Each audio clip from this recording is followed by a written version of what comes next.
कोई रेस्टोरेंट में दूसरा काम हे संघर्षशील आदमी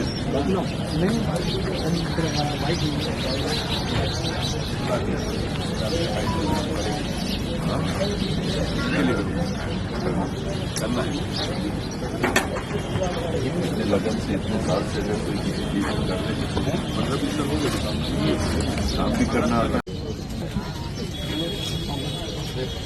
और कप डिस्पोजल कप दे दे।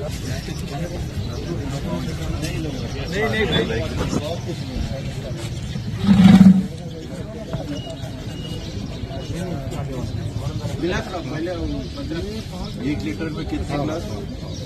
8 गिलास हो जाते हैं बस। अब तो बड़ा गिलास दे रहा है।